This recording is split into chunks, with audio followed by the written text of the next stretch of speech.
уучлаарай сайн нэг Ахмадын төлөөлөлтөд бас санал солилцож байгаад орж ирээд Баатар Гүгшүүний асуултанд ясангүй.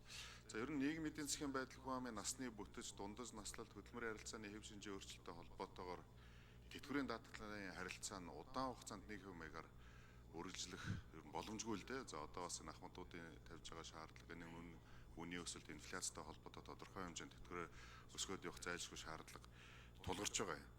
За нийгэм даатгалын сангаас олгох тэтгэврийн тухай хуульд нэмэлт өөрчлөлт оруулж Ахмад настан санхүүгийн олон их үүсвэрээс тэтгэвэр авах нөхцөлийг бүрдүүлэх, олон давхаргт энэ тэтгэврийн тогтолцоонд шилжиж, даатгуулагчийн олон жил шимтгэл төлөхийг урамшуулах, тэтгэврийн доод хэмжээг аажмаар халах, Ахмад насны амжиргаанд хүрэлцэхүйц хэмжээний тэтгэвэр олох зорилго бүхий суур тэтгэврийг нэвтрүүлэх хуулийн төслийг боловсруулад үндсэндээ бэлэн болж байгаа.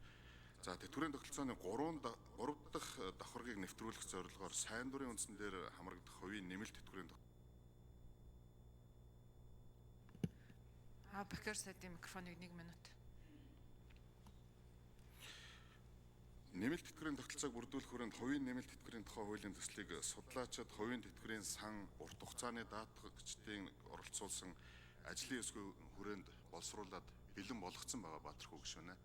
Тэгэд мөн одоо төвшин нарын бас өргөн барьсан хуультай уялдуулах, за эргээд төсөв дээр ирэх ачаал энтрийн тоолоод тооцоод ажиллаад явж байгаа мөн одоо манай яам дээрс бол бэлэн болсон хуулийн төсөл байж байгаа. Хувийн тэтгэврийн сантай болох мөн одоо олон давхрагт олон их үүсвэрээс тэтгэвэр авах бололцоог бол одоо судалж үзээд үндсэндээ хуулийн төсөл бэлэн болсон энэ аврын чуулганаар хэлэлцүүлнэ.